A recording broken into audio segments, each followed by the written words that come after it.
Welcome to the 30th episode of the Nerdom and Other Nonsense Anime Podcast. Today, we're going over the summer 2017 season's 12th week of shows. Just as a reminder, we also always include timestamps in the description of the YouTube video and podcast feed if you wish to only hear or listen about two specific shows, since we spoil literally everything, because we're assholes like that. My name is Bcom and... Hey, touch my folded flaps, grab my terry folds. Grab my foldy holds, grab my terry flaps. In my terry folds, grab my terry flaps. You gotta touch 'em, my terry folds. Also with me is Leo. Yay! Why have you not watched Rick and Morty yet? Because it's more fun to do this shit out of context and not understand what the hell is going on. Touch my foldy holds. Oh, At some point, I will great sit down and get through like the first season. I'm still on like episode 2 or 3, episode 3. So yeah, okay. But yeah, it's all I see online is just Rick and Morty memes constantly. So I have to watch it eventually. Yeah, man, you're out of the loop. Just missing out. But that's okay. I'm in the loop on Star Trek Discovery, which is what really matters. I have no idea what that is. It's a new Star Trek TV show. Which you can only watch through CBS's exclusive new streaming service, which is bullshit. Kill me. So episode 3 was really good. But we're not here to talk about Star Trek. We're here to talk about the second to last week of summer 2017 anime. So let's kick it off on Sundays with A Centaur's Life, the finale, episode 12. One last title to rule them all.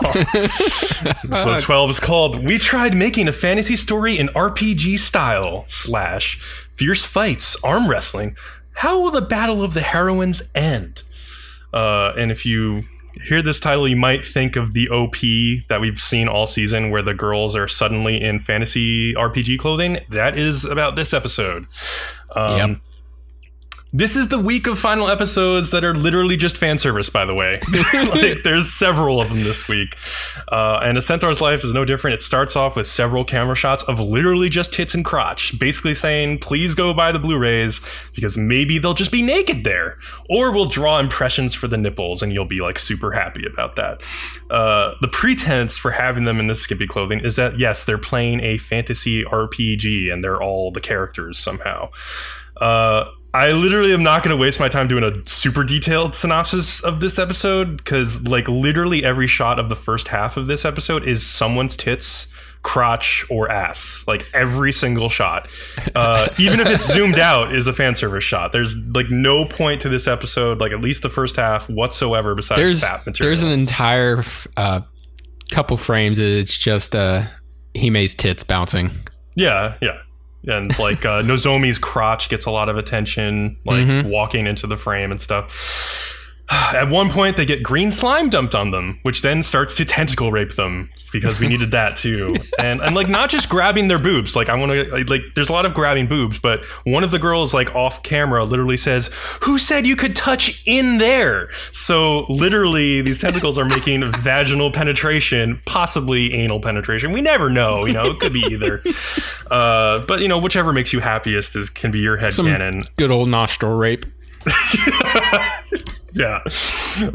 Tama turns out to be the final boss of this dungeon, and she is a dominatrix queen who is defeated by the girls when they discover her evil secret, which is that she was padding her bra. In the end, it turns out that the lesbian girl in class is the one who like came up with the idea for this like D&D campaign. So that probably explains like in canon, like the sexualization of the girls because she wanted them to all be sexualized. Yeah, I guess, she wrote like a play, right?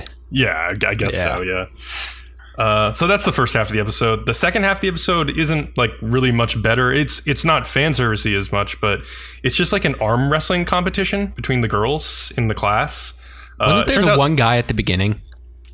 There might have been one guy. I don't even remember that. It was the one guy at the beginning. Then it was just like all girls. Yeah, then it was all girls. Like it was a tournament style competition. It turned out like Tama was surprisingly strong because she always has to wrangle her like little sisters at home constantly. So she's like stronger than you would think.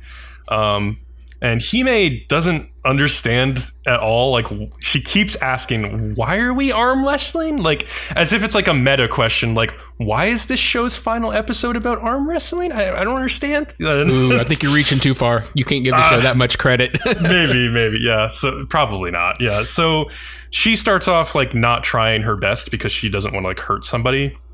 But then they call that match that she lost like a fake match. They say it's not like, you know, representative of what, like, if she was really trying. So they redo it, and she uses her full strength. And somehow, like, I'm looking at Centaur, I would expect their legs to be really strong, but somehow her arms are also ridiculously strong, which I don't necessarily understand. Somebody said she's half gorilla also. What? Half gorilla? Her dad. Her dad's a gorilla guy. Her mom's a centaur. So she inherited his gorilla-like strength. I don't remember her dad being a gorilla. I thought he was like maybe he is. I don't know. I don't remember that though. Gorilla something, and then somebody points it out during the match that, like, you know, she's part gorilla also. So. Oh, really? Wow. I completely missed that. So that makes sense for her upper body strength then. Okay, that's fine. So basically the rest of this second half, he may just like chews through the rest of the class and just destroys every single person who comes up against her. Yeah, and like Hime easily defeats Tama in the final round. She says that even though Tama always carries around the Chi-Chans, Hime carries around Shino, who is like a little girl centaur who weighs like 3 times as much as the Chi-Chans do. So the show ends with Hime begging Tama not to tell people how much she weighs. And that's the end of this show. The end of the whole season. The whole fucking season. Man, what a terrible final episode. That is just atrociously bad final episode. I really hope they never do a second season of this show. Like, it really does not deserve a second season. It is so bad. And maybe this is because it's like another Howliners animation show. But maybe it's just because it's the source material. Like, maybe the source material just sucks. And they couldn't have adapted it well. I don't know.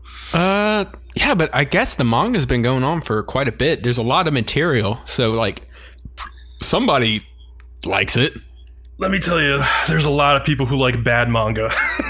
There's a lot of those people. That is like true. I understand what would draw you to this is like it's kind of edgy. It's got the weird like dark like government like hiding behind things, and they sort of get into that. But then it's just like all fan over service. the fucking place. Yeah, it's just complete tonal whiplash. I'm sure some people found it unique because of that, but I just find it like bad. And yeah, like, you have no idea going into each episode if it's a happy-go-lucky episode or there's just some really dark, depressing stuff, or are we going to sexualize one of the little centaur girls this one time? Or are we going to talk about contemporary art for an entire episode? Or the Holocaust. Oh my God. Because why not? So let's move on from that show forever to the next show. Princess Principal, also the finale, episode 12, which is called Fall of the Wall. And it's maybe not the wall that you're thinking of. Before you start, I just feel like the last 2 episodes were rushed. I completely agree. I felt like they could have definitely stretched that out because there was a bunch of just material they could have used there and like replaced a couple episodes. Like there was the episode with Chisei narrating that could just be taken out. I like that episode. Remove that episode. Out. Like I liked getting to know a little bit more about Chisei, but remove that episode if you want to tell a full story. Yeah. But they could have gotten around to this final arc a lot sooner and incorporated some of the major characters who may play roles in this final arc a lot sooner as well, like Zelda, for instance. Mm-hmm. Like, I don't see the need for the existence of what's her name, Gazelle, who is the Duke of Normandy's spy, if Zelda was going to be this big spy person at the end who actually like got in their way. Well, like Zelda should have been Gazelle in my opinion. But anyway, I'll get into what happened this episode and then we'll talk about it. So The military leader of the revolution, Major Ingwe, is informing the princess of their plans to overthrow the kingdom's current government. And she's saying that like many important members of the kingdom's royal family are going to be attending the opening of this new royal cathedral. And the revolutionaries' plan is to collapse the ceiling of the cathedral on their heads and take all of these heads of government out in one fell swoop, and then, do a coup d'etat afterwards. And like the reason that they were able to pull this off is that many of like the laborers who are working to build the cathedral are from the colonies of the kingdom. And many of the colonists have grown really angry at the leadership for giving them like the bare minimum of rights that they think they deserve. So there's a lot of like social upheaval going on, basically. Princess like thinks to herself that she understands why this man is leading a revolution, but also that she just can't let him go through with it. So she's totally against this plan.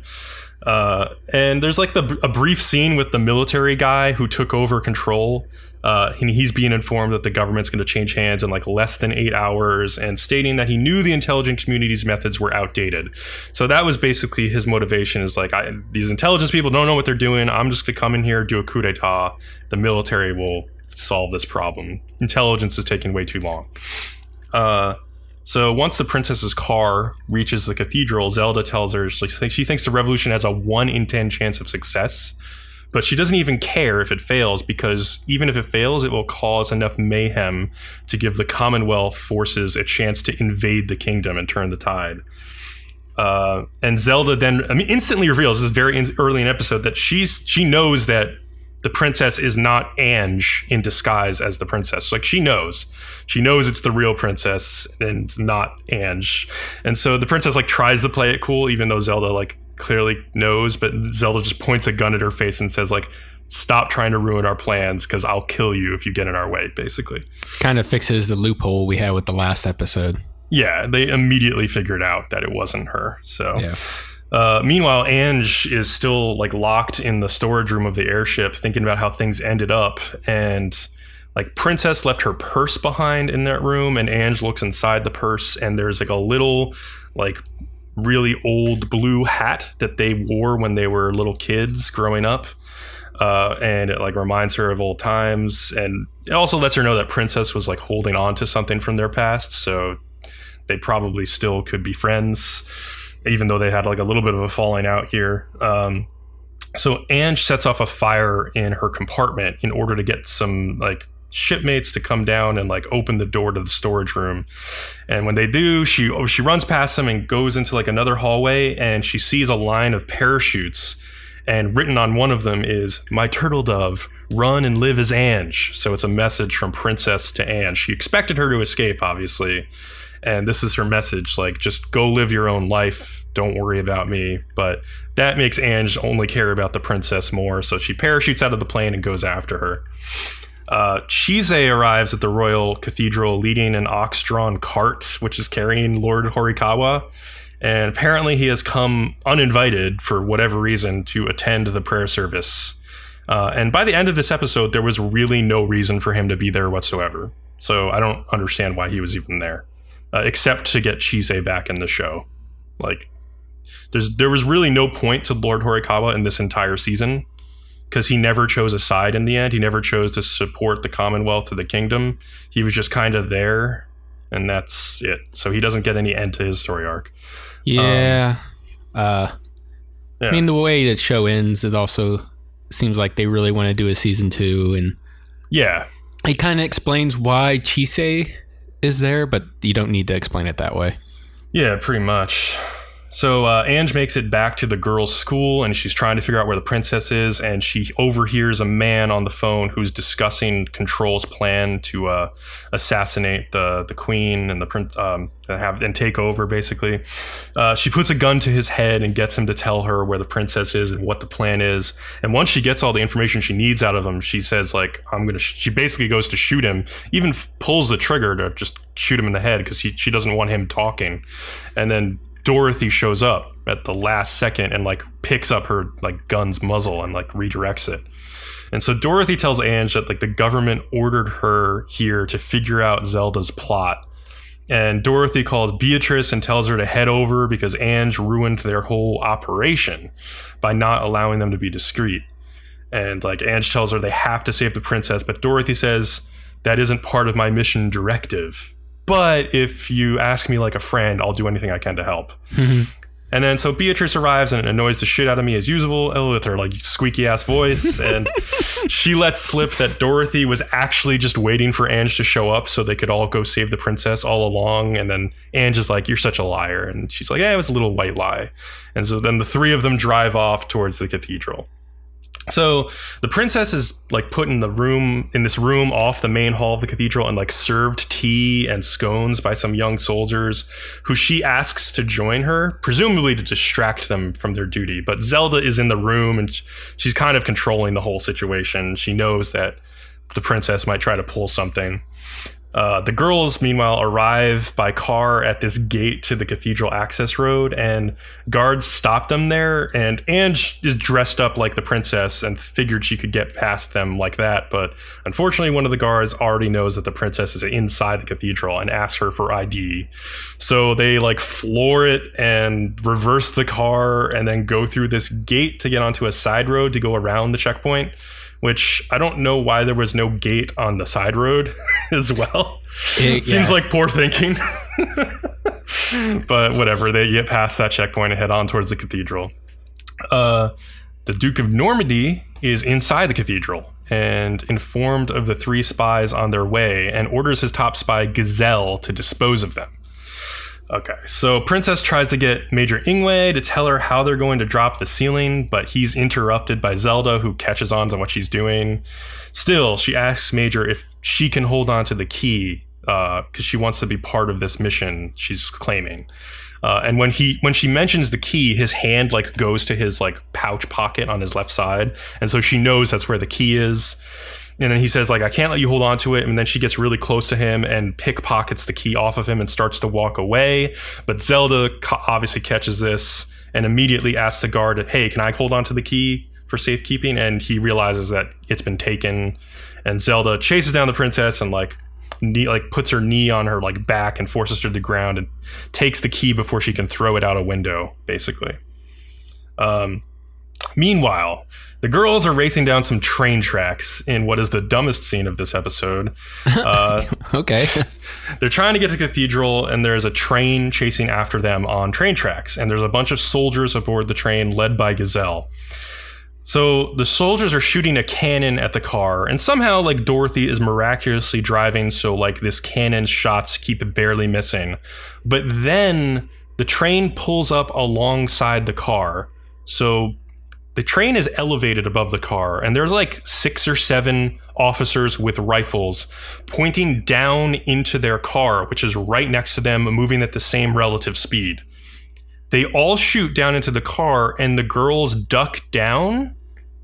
But since the guys are in an elevated position, there is almost no chance they would miss those shots.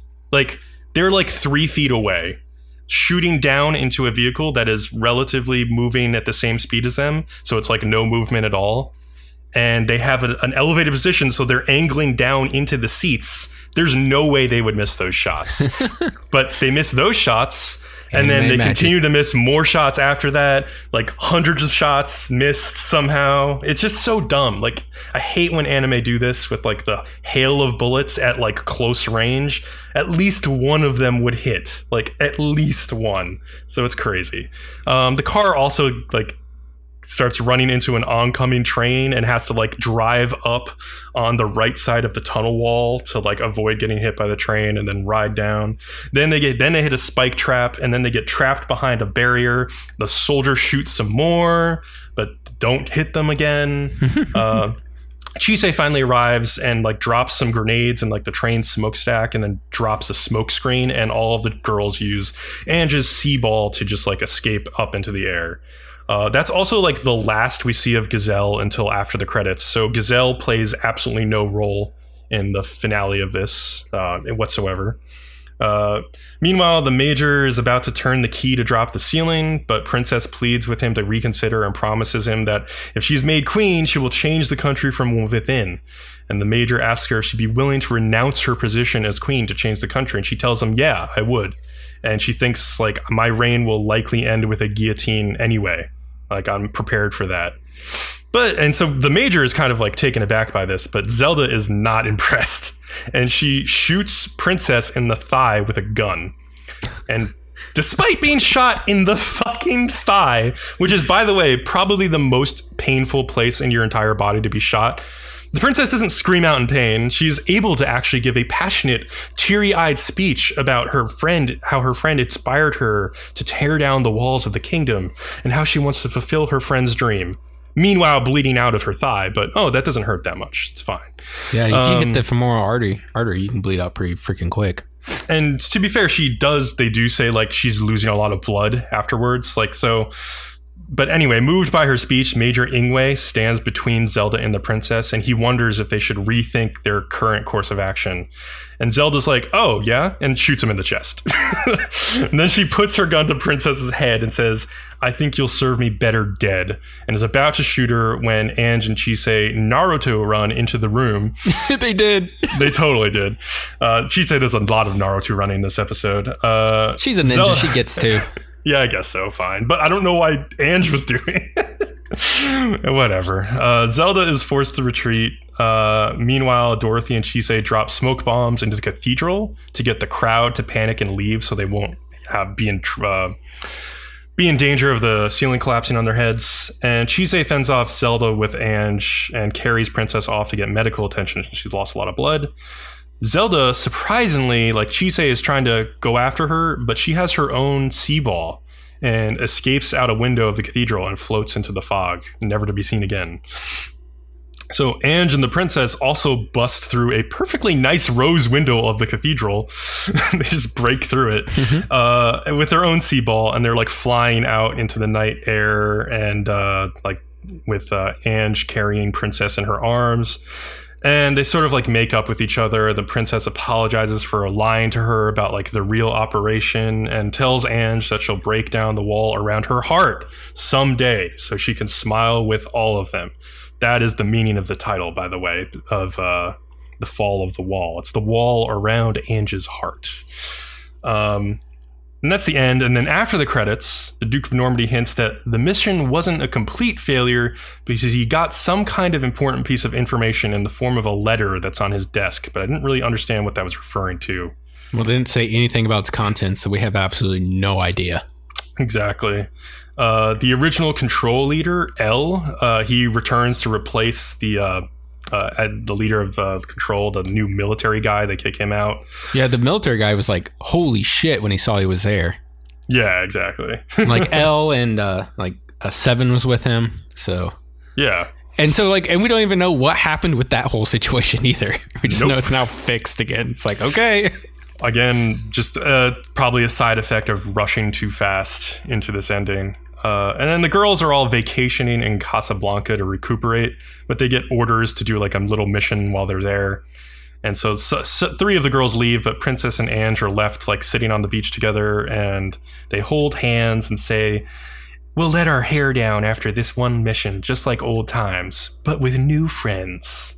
And that's the end of the show. So this show didn't end up being exactly what I wanted, like, or hoped for after the initial few episodes. If you remember those first 2 or 3 episodes, like each of them were like very cleverly written, and they had like these interesting twists that you sort of didn't expect to see coming. I agree. But once you got towards the middle part of the show, like maybe like episodes like 3 to 10, it was a lot of just like dicking around. Like it was a lot of backstory episodes, and none of them like really played a major role in the end plot of the show. Like there were 1 or 2 scenes in each episode that were relevant to the overall narrative, but there's a lot of stuff that really wasn't. You basically could have watched this show like the first 2 episodes, maybe the 3rd, I don't remember exactly what happened, and then just picked up the 11th and 12th episode and would have just had like a 5-episode anime. Yeah, I feel like that's true. Like you would have missed like a couple of character moments, but not much. And I think Loudly Laundry, like the washing girls episode, was like a fun like diversion. I agree too. And like it's another one you could take out, but I do like it. Yeah, I agree. Like I thought that was one of the better. It was probably one of the episodes to see all the girls working together at once. That's also true. Yeah, because that not wasn't just always one of the them case. being singled out. So it's kind of a good reason for it to stay. Yeah. In the end, I liked Yuki Kajura's soundtrack for this show. It was pretty good. The background art was consistently pretty damn good. But yeah, I think just the writing kind of let it down, and maybe just rushing because they took a little bit too much time on those middle episodes where they didn't maybe really know where they wanted to take this series. Since it is an anime original, maybe they didn't have the best plan for where they were going. So. Yeah. Would you watch a second season? I guess so, because like there were some episodes of the show that I really enjoyed, and I would be optimistic that it could get back to that. But if I saw that it was just going like in a more like cute spies doing cute things direction, I would instantly drop it. Like I would give it another shot, but it would be like a short leash, I would say. I agree with you, but if they continued to focus on what they focused on for the last 2 episodes, I'd keep watching. Okay, that's fair. All right, you want to move on?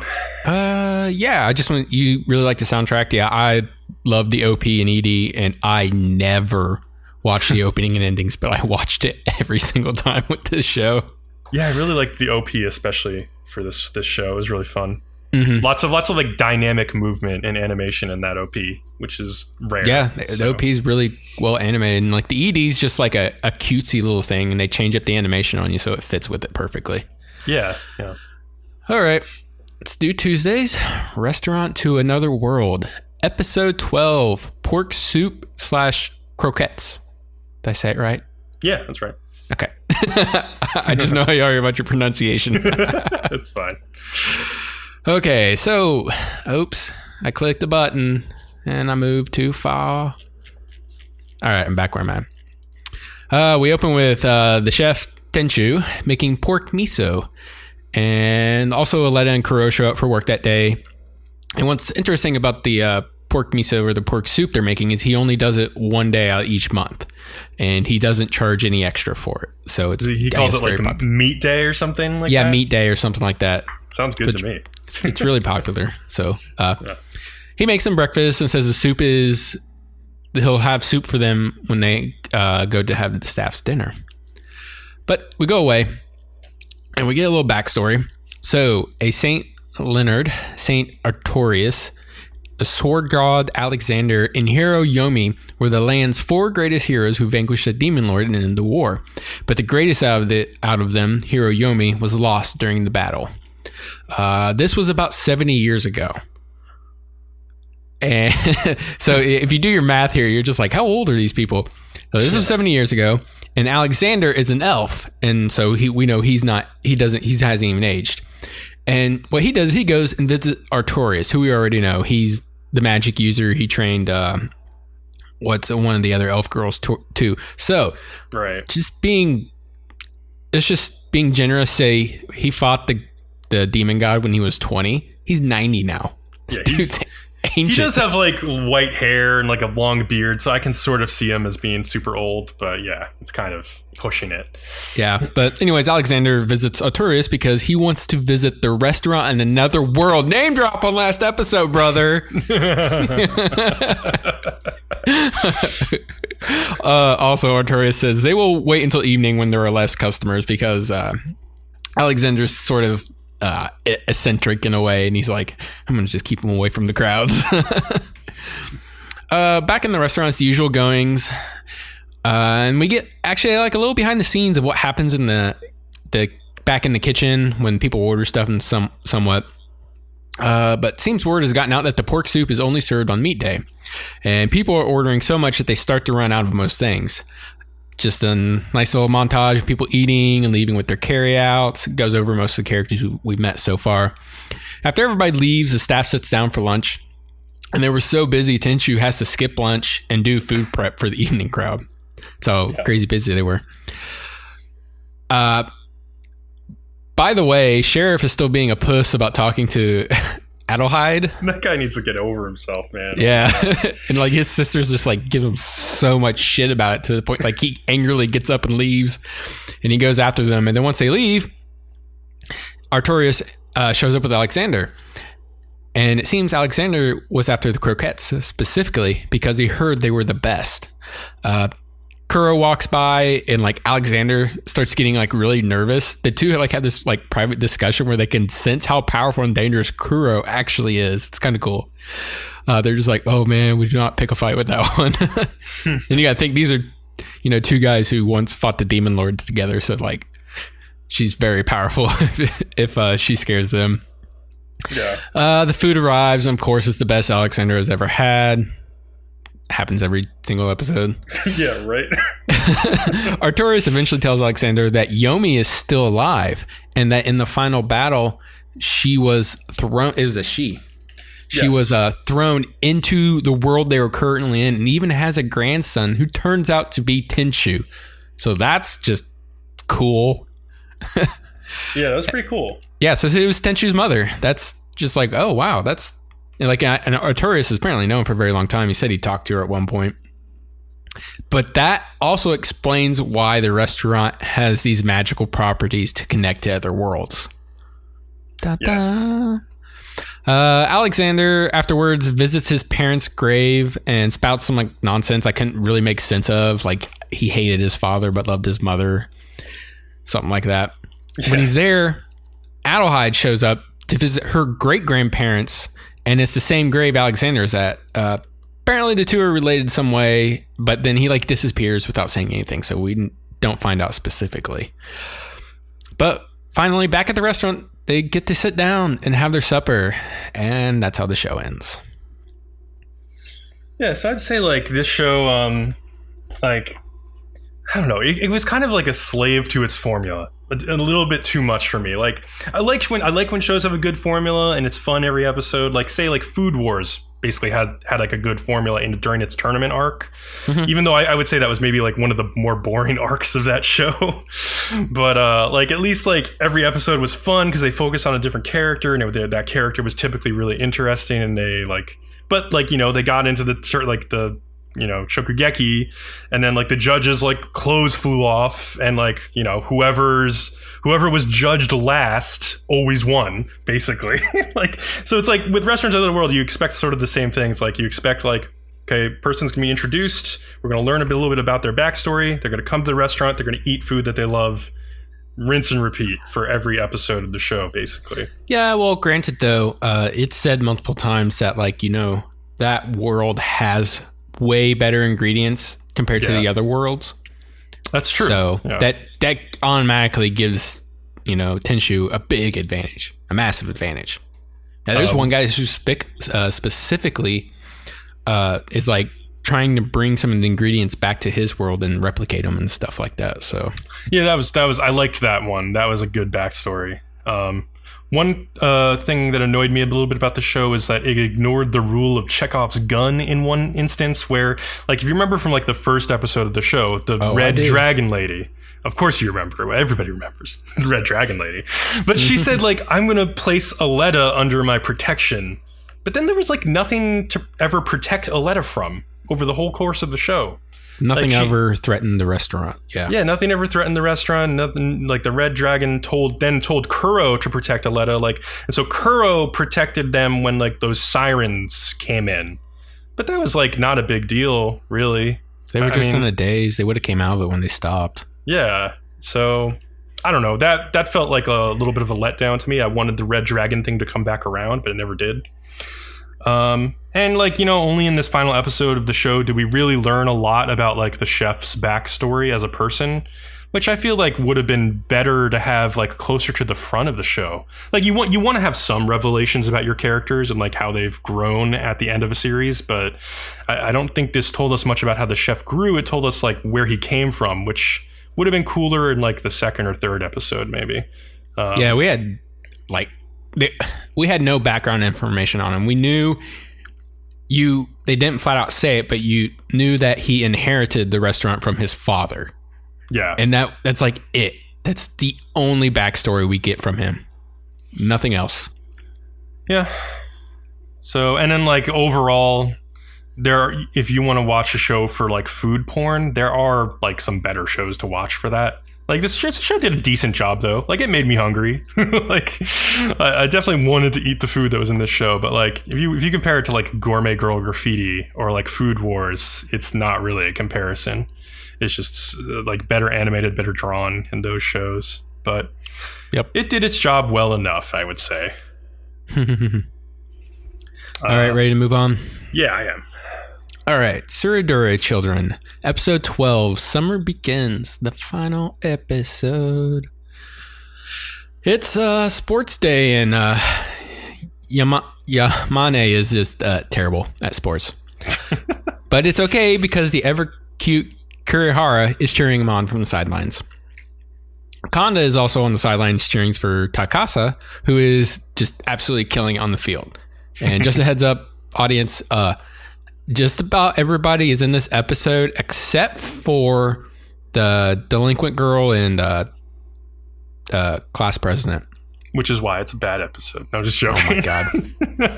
They've gotten so much screen time that they really didn't need to get more, but I would have loved to see them one last time. Yeah. But Chiaki and Kana almost talk, and then the next match begins and they don't get to talk. It's basically all our guys on the field and all the girls on the sidelines cheering, except for Patricia, who got permission from the teachers to play with the guys. It's humorous. A ball goes like wildly errant towards the sidelines, ready to smash into Kana's face, but the last second Chiaki jumps in and blocks the ball with his face and just like writhes on the ground in pain for a minute. This is kind of his way of redeeming himself, is taking a soccer ball to the face. Yeah. But Chiaki's class isn't doing so hot, so all the girls decide to make like one big cheer together, and Kana cheers for Chiaki, like not to screw up and to do something to impress her. But when she goes not to screw up, he's like, what kind of cheering is that? But then like he gets a little bump in his step when she's like, do something to impress me. He's like, all right. So he gets the ball and he charges down the field past like everybody, and then gets blocked by the one guy who doesn't have a girlfriend because he's jealous all the other guys have a girlfriend. So his whole goal was to stop the guys with girlfriends. As they fight over the ball, Patricia like comes in and just makes the goal, and all the girls go like really crazy over her scoring on the guys. It's very humorous. Takuroru is being invited to the beach by Ayane and convinces him to go because Chizuru is going, his love interest. In the next scene, Chizuru is convinced in the same way. It's pretty funny. Basically, all our characters are going to the beach episode, which it's not going to get animated unless they do a second season. I don't know how popular it is, but that'd be nice. Kana sends a message to Chiaki to stay after class so they can talk, but his like phone is dead, so he never gets it. And then it's just a couple minutes of some of the characters deciding if they're going to go to the beach or not. Kana finally leaves the classroom depressed because Chiaki didn't show, but finds him waiting at the lockers for her instead. And then this is where the show goes between one couple and the other couple like 8 times. Yeah. So sorry for the jumping around here. So Sugawara runs back to the classroom because he forgot his wallet, and Chizuru is in there practicing her sax. Hibike Euphonia. Meanwhile, Chiaki was waiting so they could talk in person. Back to Sugawara, he's trying to leave hastily, but Chizuru, in an act of boldness, asks him if he's going to the beach. Back to Chiaki, who admits he thought they would never break up and probably got just too comfortable with the relationship and didn't really, consider her feelings enough.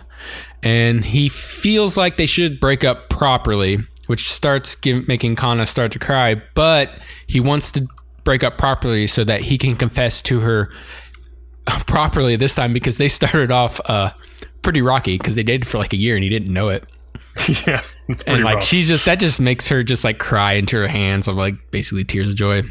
Mm-hmm. Sugawara says he isn't going to the beach, and Chizuru says it won't be any fun if you aren't there. And then back to Chiaki, who confesses again, and Kana accepts, of course, while crying her eyes out. And then we go back to Sugawara. He's like, well, I guess I have to buy a swimsuit then. And then we just end. Yeah. Man, and I love this show, man. I tried to find it where if you wanted to pick up the manga, thought I remembered somebody tweeting it once, and it was like 70 something, chapter 70 something. So if you wanted to pick it up, I could be completely wrong, but then I couldn't find out. So Google failed me.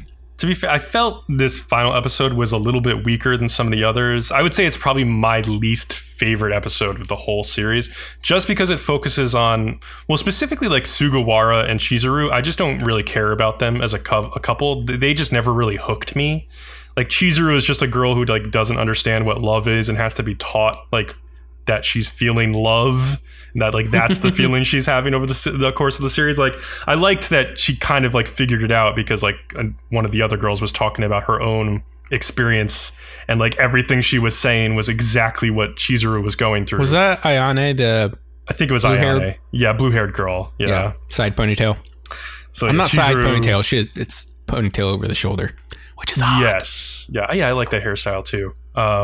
And then Chiaki and Kana, like I think I voiced my like annoyance at Chiaki, but I think Leo kind of convinced me. We talked before the show about like, I think Chiaki did enough to redeem himself and get Kana back. So I accept that. Like that was a good ending for them as well. I never expect them to stay broken up anyway. So yeah, and Kana goes on to say, she's like, I really love him, but he needs to get his head out of his ass, I guess. Yeah, basically. And that's what happens. That's what he does. He comes to he finds a realization that he's like, I need to be more serious about this relationship. But I think it's really good. I really like all the relationships. My least favorite? Well, yeah, it would probably be Chizuru's, but still, I enjoy it. The other ones are just so great. Yeah, they're so good. They just like leap off the screen. Like, yeah, that being said, I'd love to get a season 2 of the show, either following like the same couples or even different couples. Like, absolutely. I'm really debating going and reading the manga, or waiting waiting this fall season to see if there's some news about a season 2. That'd be good. Because if there is, then I will hold off. I'll definitely prefer to watch it in anime form. But yeah, I'm probably going to go read Made in Abyss though. So okay, that makes sense. Yeah. Anything else you would like to add to this? No, just a really solid, well-written rom-com. Glad we picked that one up, because from everything I've heard about the end of Konbini Kureshi, it was a good thing we dropped it.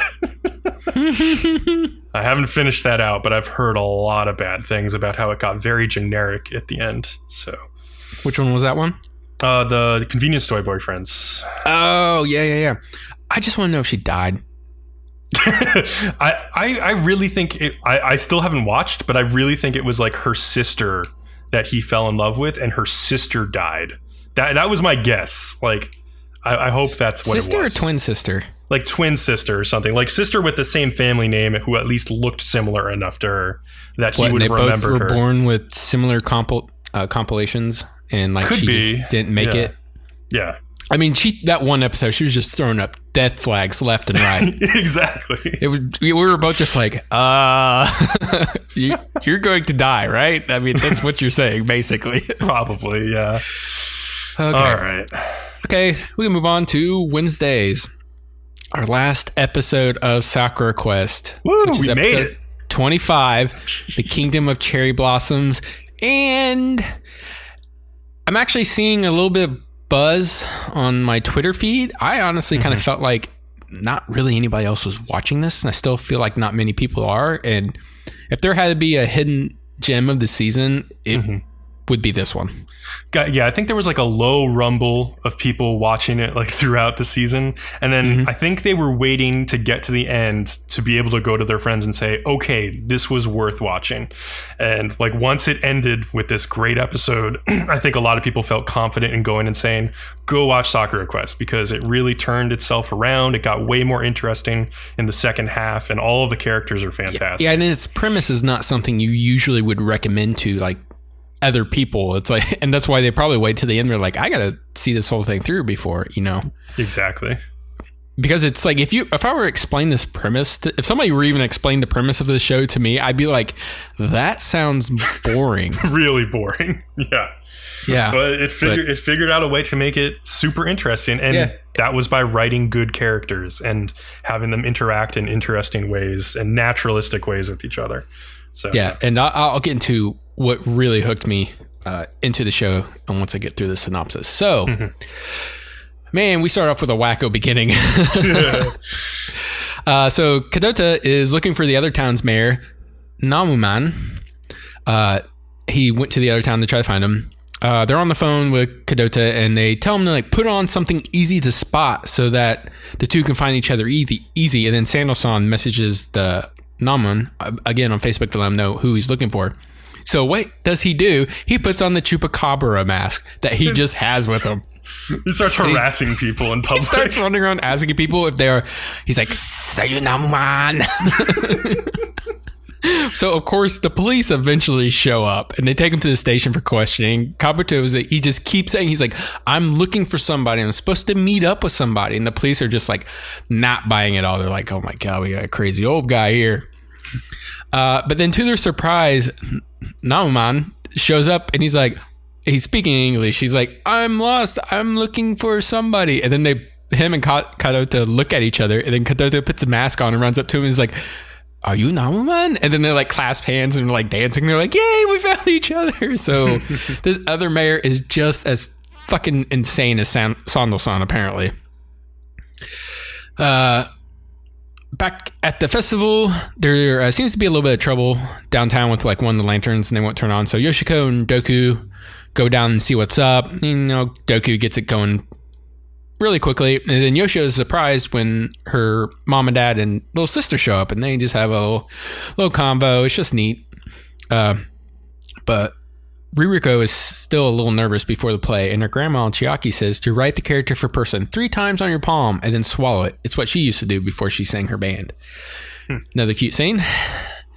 They are worried about Kadota making it back in time when Yoshino gets a call from him saying they ran out of gas in the pass.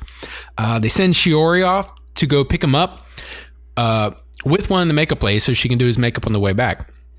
But the problem is because of the festival, they got all these streets shut down. So they're trying to get to somebody's car, and like one of the tourism guys like, "My car's at the tourism place. You just got to get to it," which is a little different distance away. So they just take off running.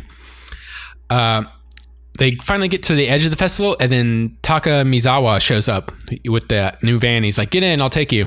So they go and they get Kadata and Nauman, and they make it back to the town. But the streets are so crowded, they have to leave the van and be escorted by Kendachi, who is the police officer.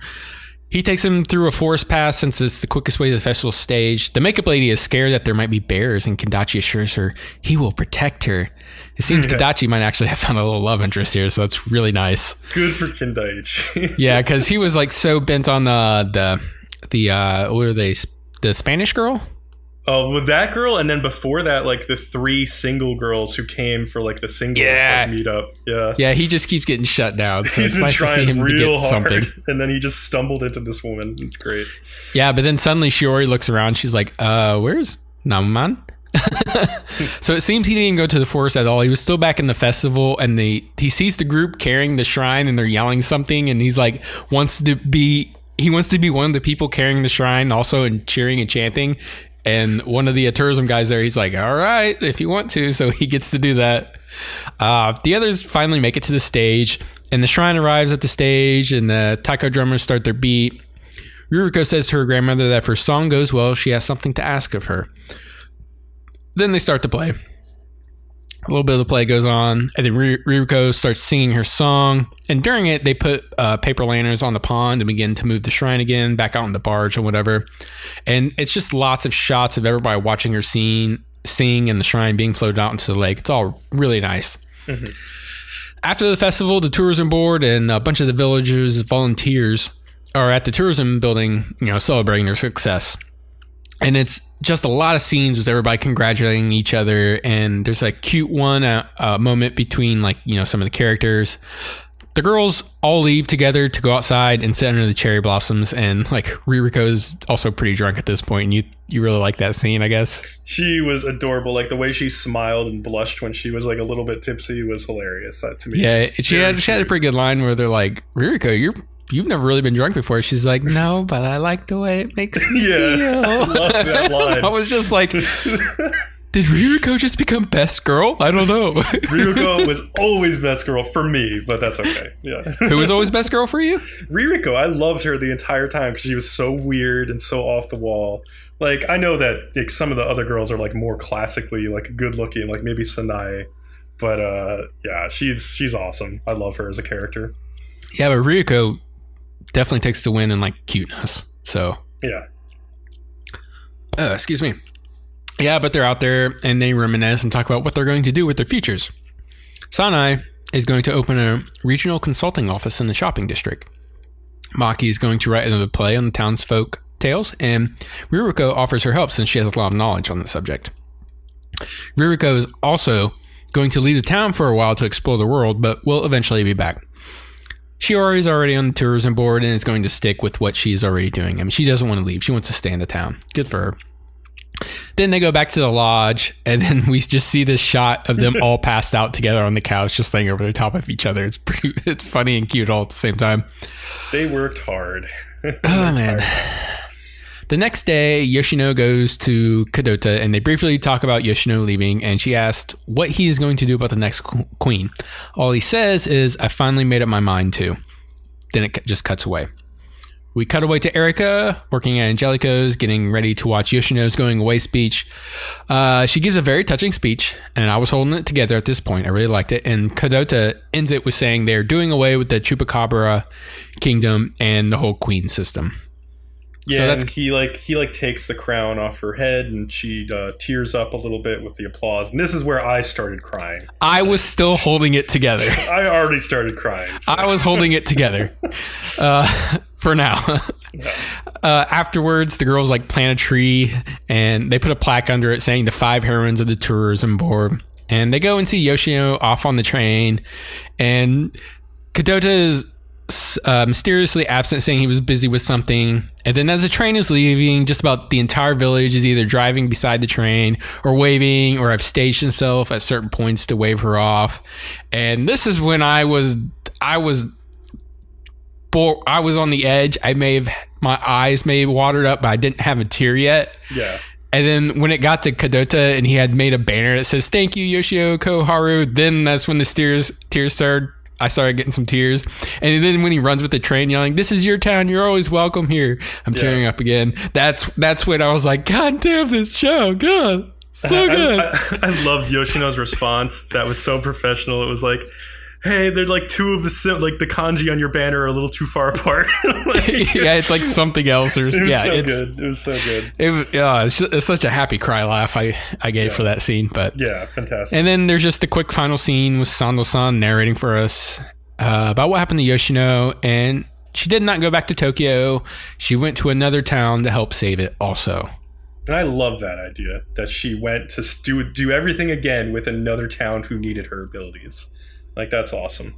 That is awesome. But I don't see... They could never do a season 2 like that, though. Yeah, I also totally agree that it would not work with, like, the same girls. Like, they could maybe bring back Yoshino, like, maybe as an older woman, or, like, a middle-aged woman, as, like, an advisor to a new group of girls. Like, I would see that working. That wouldn't be bad. But I would just say, like, they've explored so much already about this concept. Like, 25 episodes of this rural city revitalization. Like, it's hard to figure out, like 12 or even 25 more episodes about how to do that. But if anybody could do it, PA Works could probably do it. So I would give it a shot if they were willing to try again. So. Oh, yeah. Man, what a damn good show. Like, God. Yeah, I was so bored with the show at certain parts, and then like it just picked up steam in the second half. I think we say it was the one with kind of Maki's thing with the when they were shooting the movie. Yeah, that was not You great. and I both kind of got bored with that, but then we got quickly back on board afterwards. And what really hooked me in this show was, like you said in the beginning, the characters.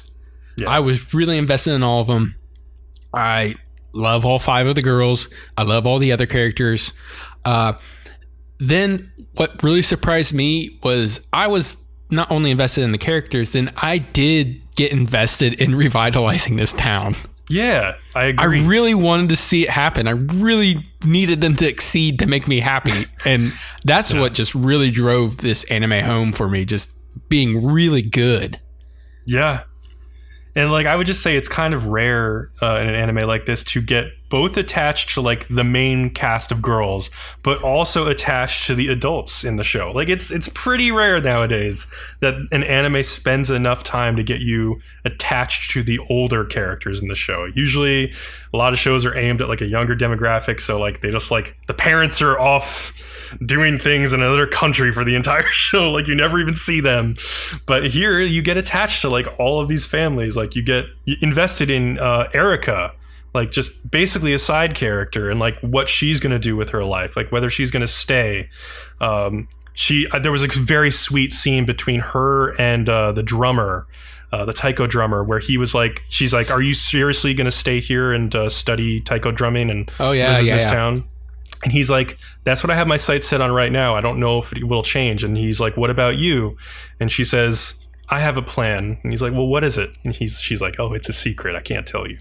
But obviously it's him. He is the plan. Like, she loves him. So, and going back to the old characters, like I was starting to gradually like Chiaki more and like her interactions with Ririko. And I really loved it when she was very level-headed. And there was that one episode where she went with, what's better for the shopping district rather than what her personal opinion was. And, that just makes me respect her even more, especially when they did the episode where we learned about her and Kadota and what's his name? Doku. Doku. How they had that band. Yeah, that was one of the best episodes. Once they got that one, I was like, I really like all three of these characters now. Yeah, that gave so much depth to those three characters, but also to the town's history that played into the end of this show. It was like such an essential episode. Yeah, and flatly why Kadota is who he is. Exactly. Yeah. And why he's as eccentric as he is, and why he's also so driven for this town to reflourish again. Really well mapped out, I feel like. I agree. I mean, can't say that about Princess Principal, but I can about this show. They had a clear goal and direction, and they knew all the stops on the way. They did. Yeah. Good job by PA Works, as usual. They are one of the best anime studios out there, and they consistently do good work. So congratulations. All right, let's move on. On Thursdays, we've got Gamers, and this is the second to last episode, which is called Gamers and Youth Continue. So, oh God, Tasuku, I still have to do the last episode. We do, yeah. That'll be interesting next week. Tasuku bumps into a depressed Karen after the last episode ended with Aguri and Keita fighting like an old married couple. And they both observe that Keita and Aguri seem to have grown a lot lately, and they both realize that the way that they've been encouraging each other is like how an ideal couple would kind of function. So they're both a little jealous of this. And Karen and Tasuku confirm that like neither of them are really so suspicious about Aguri and Keita like actually cheating on them, but Karen is jealous that the relationship that Aguri has with Keita might be more than what she has with Keita in an emotional sense, and so she feels inadequate because of that. Tasuku says that they can still turn things around, and Karen like turns to him and's like, how can we turn things around?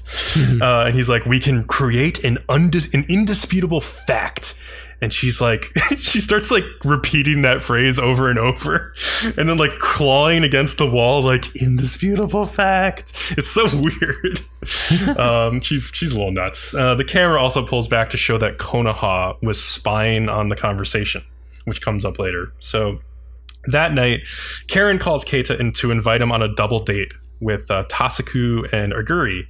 And Keita is nervous, and it's because he's shy, though. And Karen says, yeah, it's another level above a normal date, I guess. And Keita's like, yeah, a double date could be like even higher than the level of marriage or childbirth. And I was like, Jesus Christ, Keita, calm the fuck down. You're such an idiot. Jumping the gun there. In the end, Keita agrees to go, even though it's apparently against his principles. So Anyway, this date ends up being at this like theme park called Spiel Kingdom, which is kind of like built to look like an RPG. Like the main area that they go to first, they're like, oh, it looks like a mid-game town from an RPG. Kind of looks like Disney World Tokyo or something, but a little bit more RPG-ish. And Karen and Keita run around admiring how cheap and shoddy everything looks. And they're like, we need to cherish this now because VR is in its prime and this will all be gone soon. I was thinking about the current state of VR in the real world. I was like, yeah, I don't know. Like VR hasn't really picked up yet. I think you might have a lot more mid-game towns in your future. So Tasuku and Aguri reassure each other that the other couple is completely mental and they don't know what the hell's going on. So, but somehow, apparently both Aguri and Keita are still under the impression that Karen and Tasuku are cheating on them together and that they only invited them on this double date as a way for like Karen and Tasuku to hang out with each other in plain sight. So that's the assumption that they're under. So Karen and Tasuku are about to start getting more romantic with their actual partners who they actually like by holding hands, but they're interrupted by Konoha and Chiaki showing up. So Konoha convinced Chiaki to go to this theme park on the pretense that like, hey, I have these 2 free tickets, I don't want to waste them, and it could be like a possible scouting mission for an eventual date with Keita in the future. So, but what really went on is that Konoha saw that discussion between Chiaki and Tasuku and took it as them like planning like behind the other two's backs to like get together and stuff. And yeah, so she was confused and she was like, I need to get Chiaki in here so like Keita, like she can get in with Keita, like take advantage of this opportunity and stuff.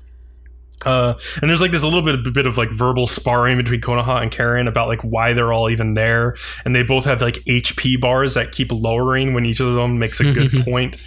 And then Keita tries to like interject, and he just gets taken out like his whole HP bar in one blow when he tries to give them some advice, and they just call him a loser. So then there's like a montage of still frames of them hanging out and, you know, doing various things at the theme park. And Karen is absolutely miserable in every picture if you look closely, because like Chiaki's there and like Karen's like whole plan is like destroyed essentially. And Konoha reads her and Tasuku being upset as a success since she thinks they're scheming to date behind their partners' backs and stuff. And so they end up at the theme park's main attraction called Kizuna Dungeon, which is like a Bond dungeon, I guess. And so a huge haunted house. And at one point, they get to a point in the dungeon where you proceed into total darkness, and a voice instructs you to like take your partner's hand and reaffirm your bond with them. So Tasuku goes to grab Aguri's hand, but chickens out at the last second. But at least they just walk through together because they're a couple. And then Karen starts reaching out for Keita's hand, but Chiaki, and Konoha have disappeared, leaving Karen on her own. And Konoha like saw that they were in trouble of like Keita and Karen holding hands, so she got them out of there. And she said that like Chiaki's like feeling dizzy, so they went out to like this give up exit and just like sat on a bench with her. She's dizzy and she like collapses onto Keita, and like when she wakes up, she has her head on Konoha's lap and finds out that Keita carried her to this bench. And Konoha gives them some alone time, like saying she's gonna go buy drinks. And so Chiaki like sits in silence with Keita because she doesn't know what to say until he gets a phone call from Karen, and he starts walking away to answer, but Chiaki like gets up and does the typical thing where you grab the guy by the sleeve because you want him to stay with you. And she just makes an excuse that she gets lonely. Has that ever happened to you? I don't remember if it has, but it's really cute. I always like that trope in anime though. Oh, really? Yeah, I find it really cute, like to just like grab just by the sleeve instead of like grabbing your whole arm, just grabbing like a little tiny piece of your sleeve. Something about that's really cute to me, I guess. Okay.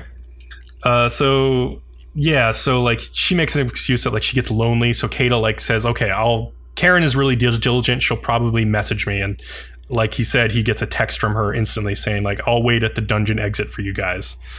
So Chiaki like slowly works up her courage to ask Keita like what he thinks of Mono and Nobe-san, who are her alternate personalities basically online. And he says like, they're really important to me. And she asks, are they more important to you than Karen? And he's like, I don't know why you would ask that, but like Karen's really important to me too. And I'm really fortunate to be in a relationship with her. But also Tasuku, Aguri, and you, Chiaki, are all really important to me as well.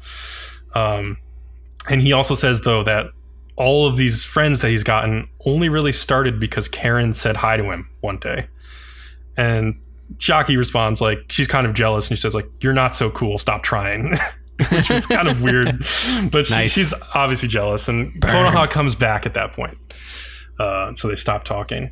So Chiaki says she's going to go home, and Keita should just enjoy the rest of the night with Karen because she basically feels defeated.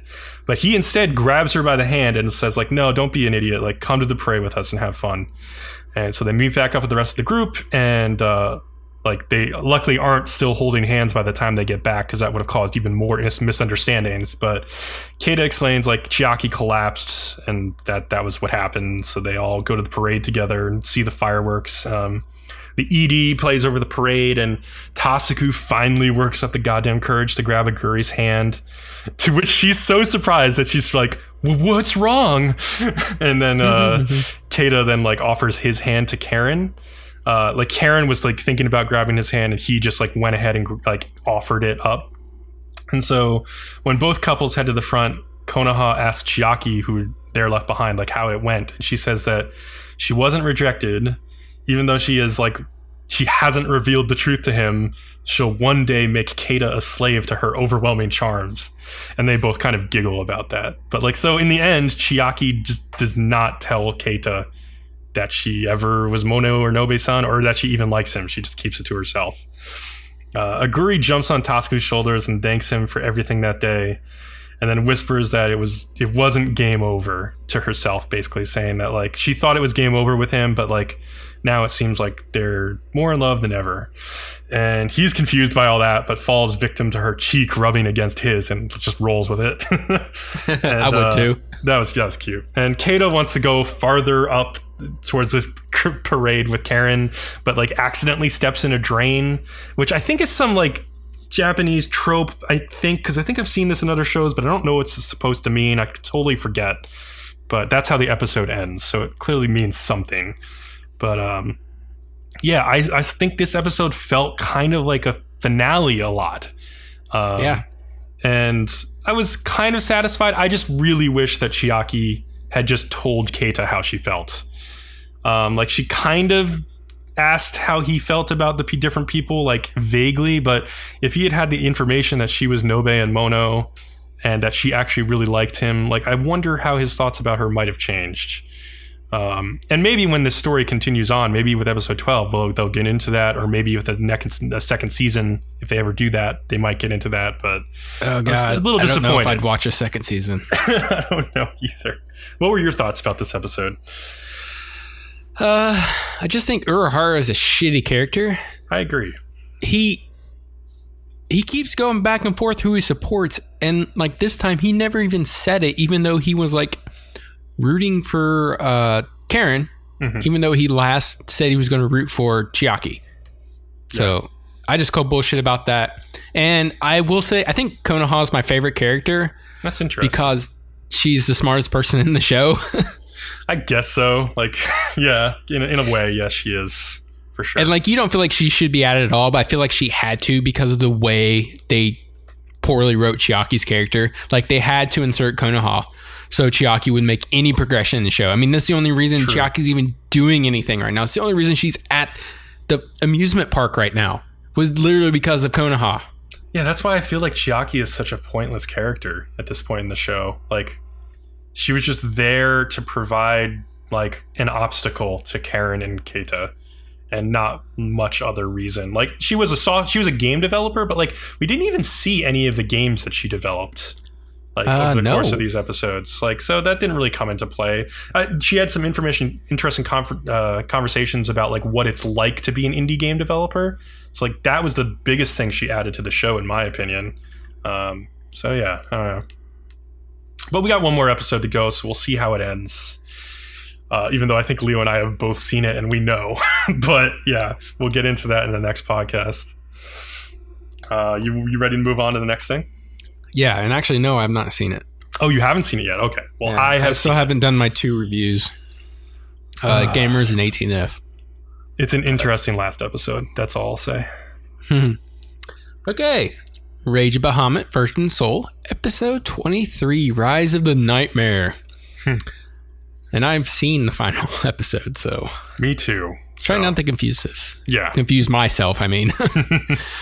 So, Jean is walking through the castle after, basically conquering everything. And she comes out onto a balcony and sees the giant super weapon that looks like a hand. It's called... What is it called? Dromos. Dromos, yes. She says that's where Charios is and tells her army to attack. The ones with the wings take off for the island, but is like heavily guarded by the Onyx Knights. They take out a ship or two, and suddenly John notices a large flying ship coming in over the city. The demons start cheering, and there's even a scene with the lady demons from the club squealing, "Lucifer's hammer!" It was pretty good. That was good. So yeah, it's Lucifer. So Jean takes off and joins her troops on the battlefield and does some quick wrecking before we cut to the OP. Then we come back to Kaiser and Diaz are running through the city streets where they save 2 little demons from some of the soldiers. The soldiers call Kaiser a traitor and attack him. They incapacitate a few before Diaz spots Alisand running away down an alley. Diaz asks Kaiser to leave Alisand to him, and he takes off. Alisand is what the heck? Running around like a coward, yeah. Yeah. So Alisand is running off like a coward, and he gets knocked out by an explosion. And when he comes to, Diaz is standing before him with his hand on his sword, still sheathed. But Alisand can't hear him at first because of the explosion early, kind of knocks out your hearing. And he slowly gets it back, and it just makes me think of Saving Private Ryan or something. No. That's what it makes me think of. Whenever there's an explosion, you lose your hearing, I think of that D-Day scene that opens Saving Private Ryan. I always think of Archer where they go, "Mop, mop, mop." Well, I guess that works too. That's what I always think of. But he's slowly getting it back, and Diaz draws his sword and asks him why he killed Muguro. Alisand just begins to beg on his knees, crying, yelling, I'm sorry. And Diaz takes pity on him and sheathes his sword. But Alisand, being a fucking coward, pulls out a dagger and jumps up to stab Diaz. Yeah. We cut away to Kaiser finishing and incapacitating the soldiers, and he sees Jean fly by in the sky, and he takes off running after her. And back on the battlefield, Jean and Azazel combine their powers to really start kicking some butt. It's really cool. And then we go back to Diaz looking super pissed at Alisand, who was laughing because he thinks he has won. But when he looks up, he sees Diaz's pissed off face and retreats a few steps. When he does, he realizes that Diaz caught the dagger by the blade and the blood is just coming from his hand. Alisand again runs away and finds a little hiding spot, but it seems one of the demon kids from earlier is back in there, and he's threatening Alisand with a dagger, and Alisand's no, it's okay. And Alisand's having just a fucking breakdown, and he slowly gets towards the little demon boy, and he puts down the dagger, and he kind of embraces him in a hug, and he's patting him on the back, and he's like, it's gonna be okay. And then suddenly the little demon boy just stabs him in the stomach.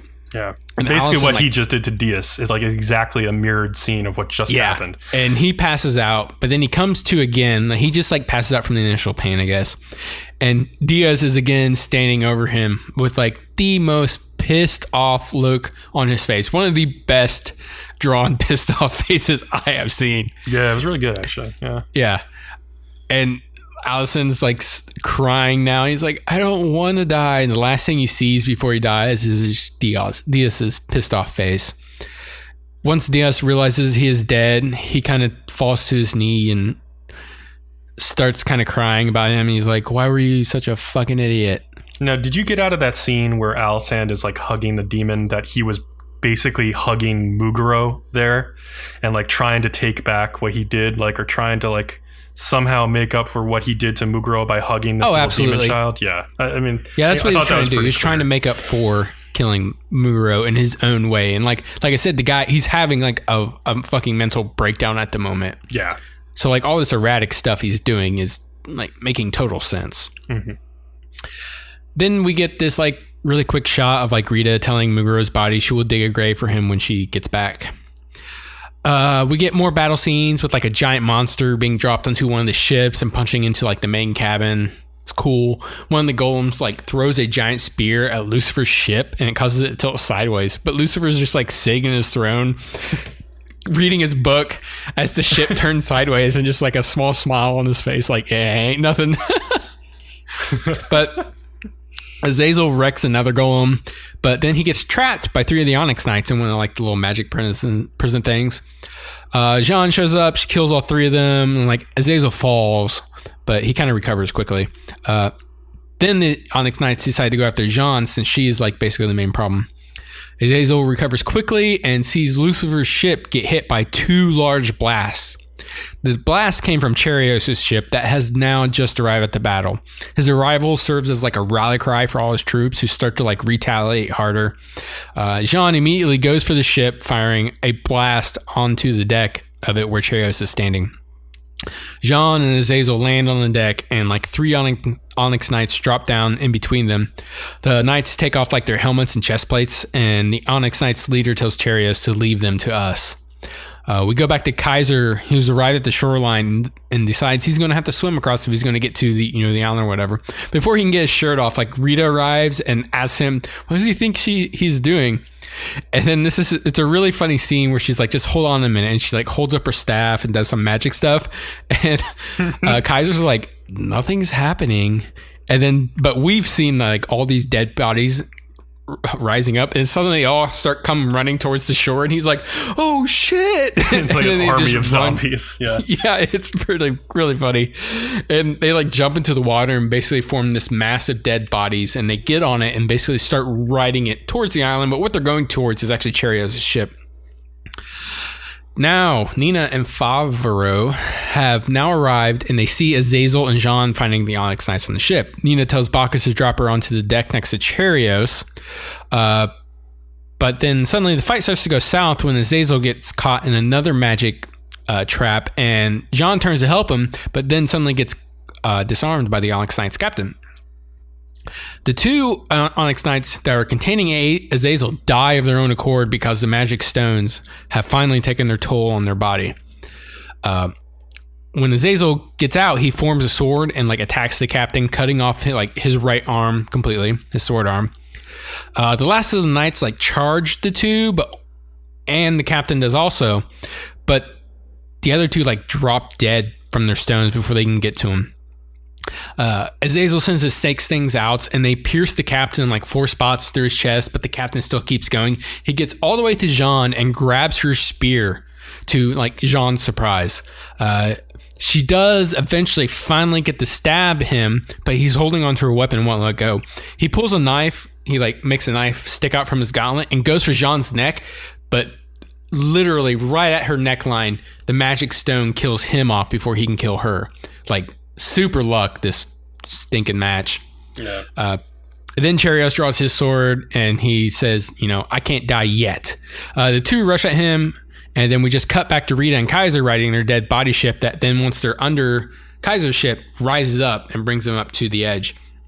Of course, the 2 disarm Charios very easily, and that old man is just like so chill in the background about this whole situation. I'm like, Jesus, dude, worry at least a little. Nina's overhead. She yells, she's like, don't kill him. But Jean and Azazel ignore her and jump at Charios with weapons raised. At the same time, Kaiser and Rita show up, and Kaiser jumps in front of Charios and gets stabbed by both Jean and Azazel.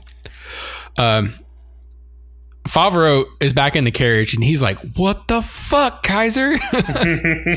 Pretty much, yeah. Yeah, Rita rushes to Kaiser and kneels next to his body, and everybody's just standing around in shock silence at this point. They're like, holy shit, he's not quite dead yet, but he's going to die.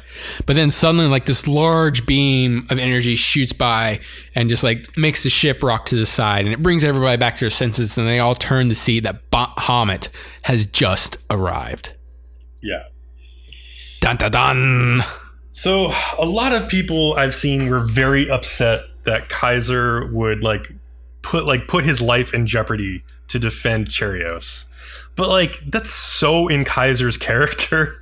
It's just who he is. Like he is like loyal to whoever is like above him, and like he will give his life. He's always been that way. He's always been prepared to sacrifice like his hand or his life for what he believes in. And he believes that Cherios is not a completely bad guy. He's had like personal discussions with him. Like clearly, like Cherios is probably a bad person. Like he's done a lot of bad things. He's like enslaved the demons. He's killed angels. Yes.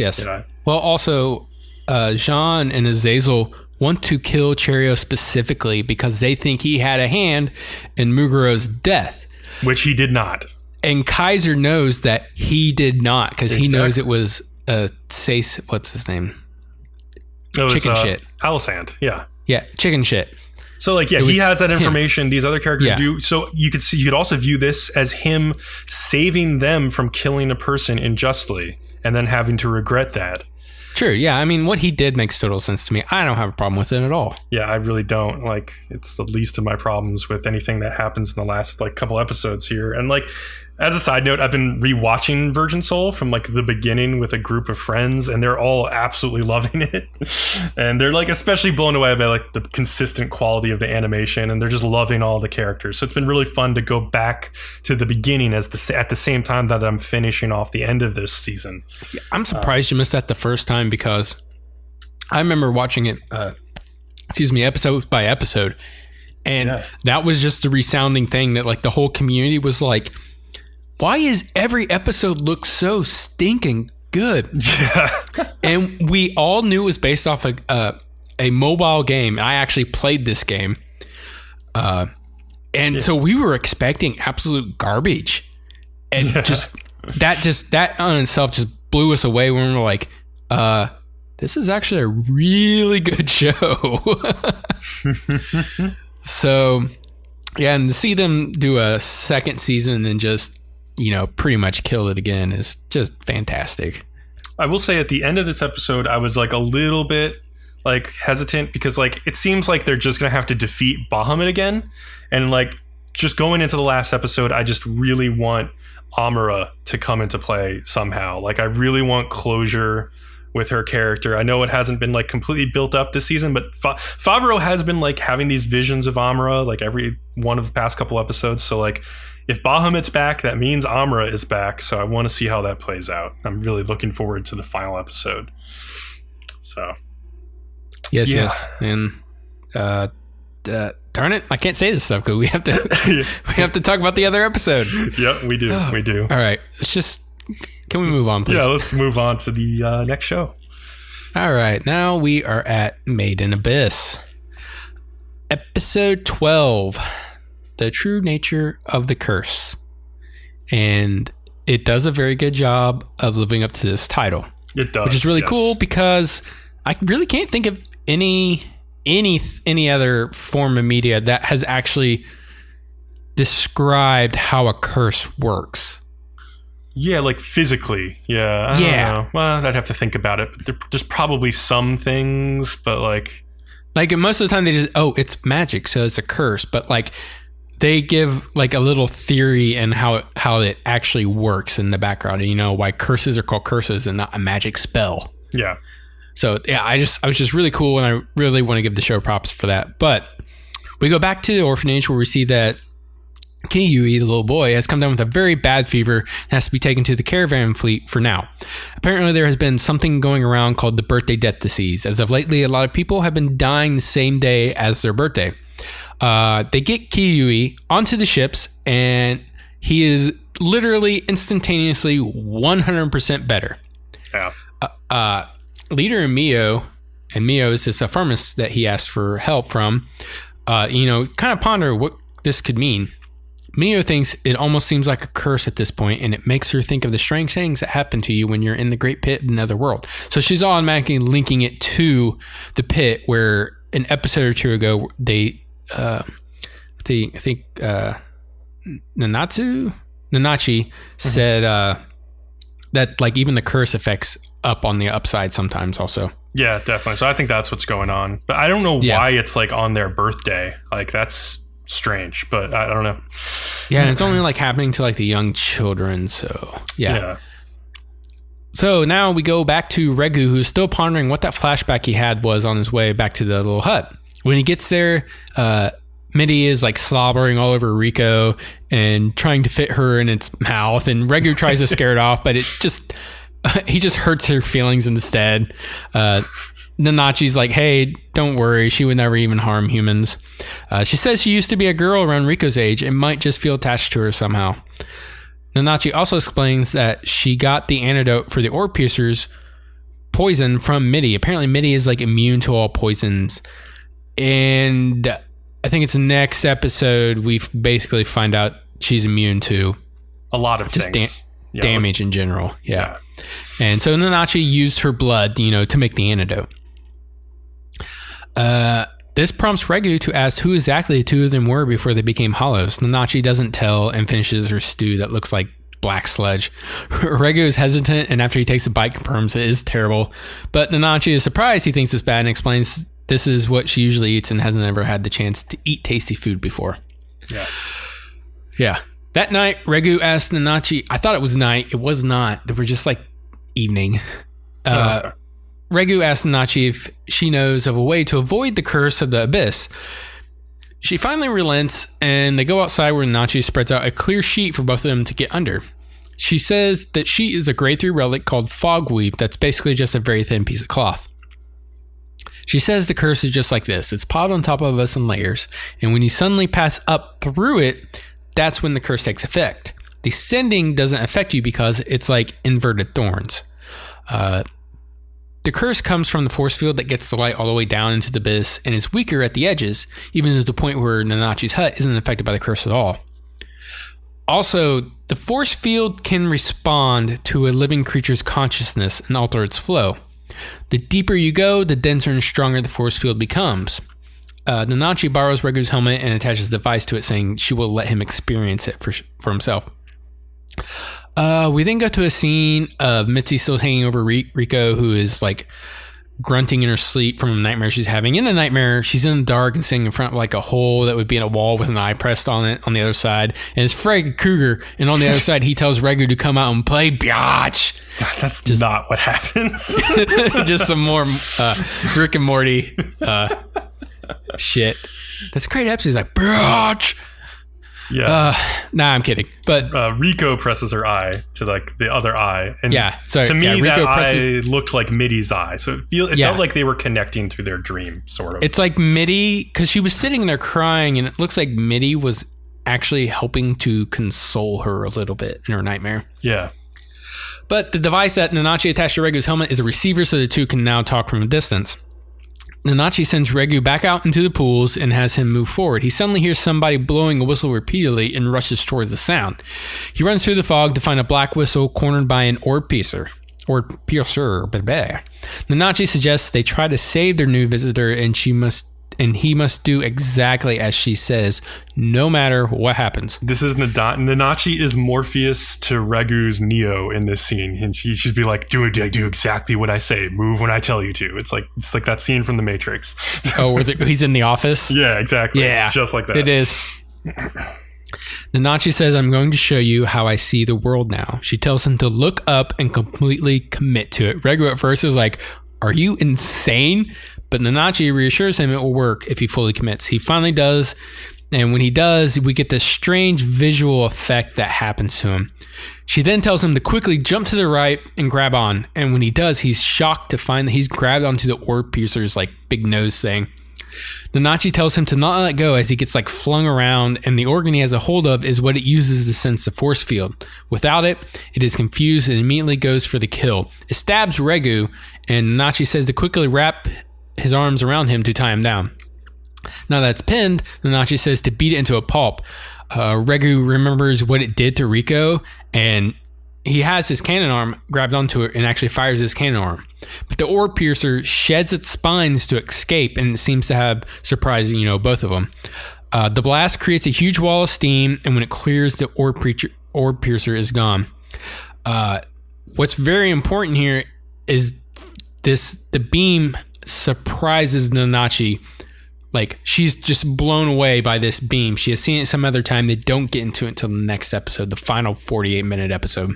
Yeah, this beam gives her hope for some reason that we don't fully understand. Yeah. So Regu approaches the Black Whistle, and he's like, I have a message I want you to deliver to Jiro, who is also known as a leader by the other guys, back at the orphanage Belchero. The message is, we are still continuing our venture. Regu meets back up with Nanachi and praises her for her help. Nanachi has something to ask Regu herself, and it's that she wants Regu to kill Mitty for her. Regu is just at a loss of words. Yeah. And then we just end this episode with a quick flashback of Nanachi carrying Mitty on her back, saying she won't let him keep doing as he pleases. End of episode. This is definitely, like, in my opinion, one of the better episodes of the whole series. Agreed. It definitely agreed. Yeah, all that information about how the curse... We didn't have to talk about piss. Yeah, like no piss jokes, no like random nudity for no apparent reason. But like, yeah. But there's still another episode. Yeah, there's still another episode. But it tells you like how like the curse like physically manifests, and that was really interesting world building. Like, this is one of the things I got to point out with the show is that the world building has always been extremely good. Like, whoever wrote this like put so much thought into the world building. It's really interesting. I'm curious to find out who Mitty was, like, really, before they turned her into a hollow. Like, the Nanachi said that she was like a human girl, like Rico at one point. And like, we know that, I feel like we know that it has to do with that evil white whistle dude somehow, like the one who wears like a black mask. But that's really all we know about like Nanachi's past. So I'm sure they'll get into it next episode. But I don't know. I really liked this episode though. It was one of the better ones of the series. Yeah. I don't have anything else to add to that. That's pretty much it. There will be a lot to talk about next week, which is going to be a 48-minute finale. So, yeah. Yeah, it's actually all the finales for the next episode. I'm glad we're only doing like 4 or 5 shows because I have a lot to say about all of them. I have so much to say about Made in Abyss next week. It's ridiculous. That's going to take a while. Yeah. Good thing we have less shows. So. All right, we'll move on to the next one, which is 18 If, which is also the second to last episode. Episode 12, The Witch Wars. Did you heed my advice and open my anime list with the character screen? I did not, so I tried to go into it and see who I could remember, because Leo told me before the show that like a lot of the like witches were going to show up. And as you'll see, like, I was fucking lost, like, trying to figure out who they were, because like a lot of them show up in human form. And in most of their episodes, we saw them like maybe for like a glimpse for like 2 seconds in their actual human form. Yeah, we know them basically in their dream form, which can look totally very different. So like in their human forms, I'm like, there were almost all of them. I had absolutely no idea which witch they were. Which witch? Yeah. Which witch? Yeah. So, Haruto and Lily start out this episode and they're like holding hands and flying on their way to see Eve in the dream world. And Lily is humming the background music that is playing in the show, which is kind of interesting.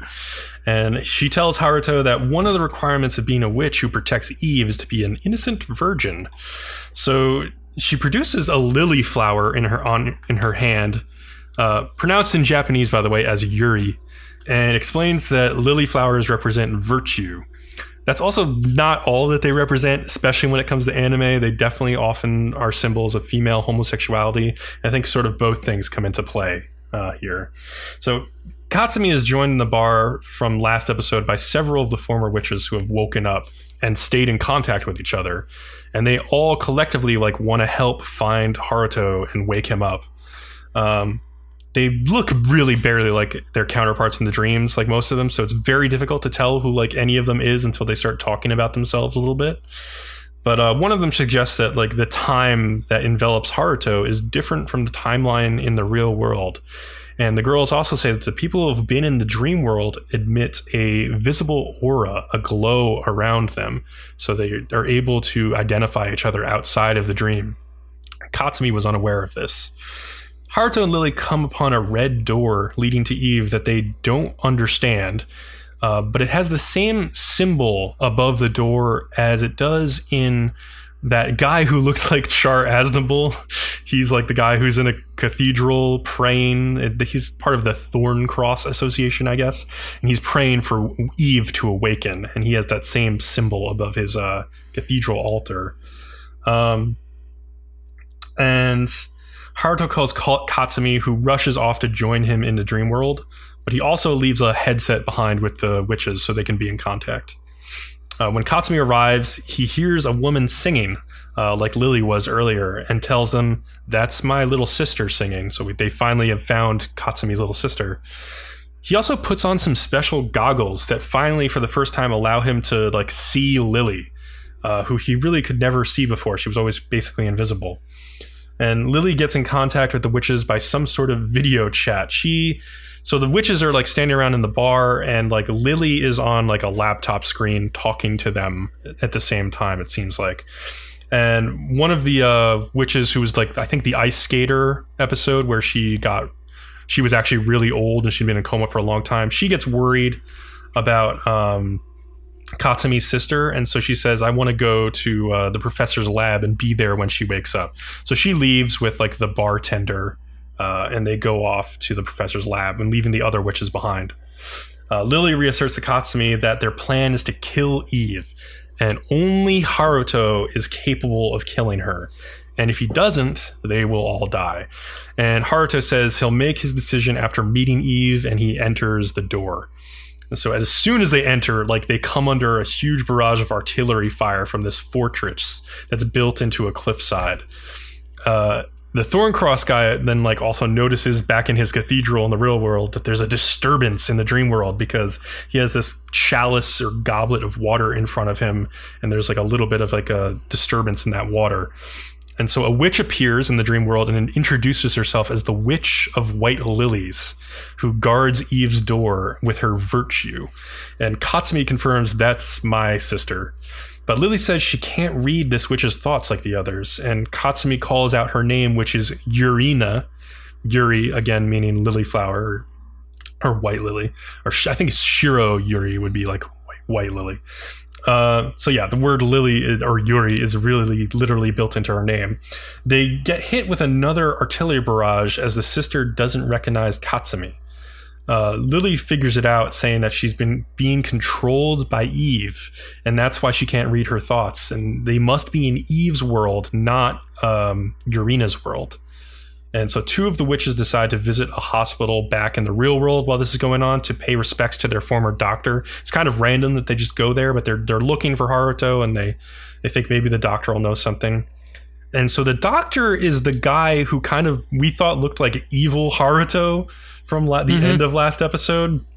And a stretcher is wheeled past him and the two girls, and it's carrying none other than the actual Haruto, who the doctor says hasn't woken up from his coma once since being brought to the hospital. And so the girls like sneakily follow him to his hospital room, and they see that the name outside the door matches. It's Haruto's name. But one of them is like, it could just be somebody with the same name. And I was like, what are the odds of that? But anyway, she just wants to confirm that it's actually him somehow. Meanwhile, Katsumi approaches his sister Yurina in the dream world, and he tells her that he thinks he understands her. Like he thinks like he knows that she didn't really want to be an idol, but like her friends signed her up for this like, competition to become one, and she passed. So she got worn out because she wanted to live up to everybody's expectations and make them all happy, but she never really wanted this for herself. And he calls out to his sister, like, please wake up, and tells her, like, it's not too late to choose a different life. But she keeps just firing a barrage of artillery at him. So the witches get a text from the girls at the hospital saying that they need to confirm it really is Haruto somehow. And then the Witch of First Love, who is the witch who died in her episode, somehow also sends a text from beyond the grave. Lily says that she thinks maybe she left a part of her soul in this world to help with Haruto. And so like one of the witches says this really funny line. She's just like, wow, a text from a dead person. Which is just funny.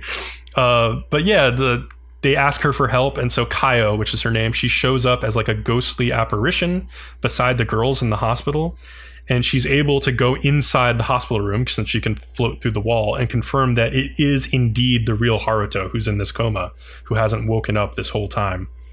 And so they give this information to Katsumi, who is still being barraged, but even though he's getting hit by artillery shells, since it's a dream, he's only taken like bruises and scratches from it. But because of the noise, he can't hear what they're trying to say on the phone. And Yurina then starts to sing, and Lily says that the world is collapsing, witch and all, and one of the witches outside hears her voice, like the idol witch, and it's like from one of the first episodes, and she says, "That's Yurina." And she actually, the subs spell this differently. It's Yureena. They spell it that way instead of with an I, which is kind of interesting. I guess making a differentiation between the Yurina who is being taken over by Eve versus the Yurina who was like an idol in the real world whose name is spelled with 2 E's. So that was kind of strange, but this idol hears her and she's like, she's the idol that all of the other idols wish they could be. And she's like, I want to go save her. And Lily's like, well, if you want to enter the dream world, just fall asleep. So she does that and appears in her idol form with like a thong and everything from that first episode, and says like, Haruto, an eye for an eye and an idol for an idol, which is a really dumb line, but whatever. She flies towards Yurina and uses her whip to catch one of the artillery shells in midair and just like throw it back at her.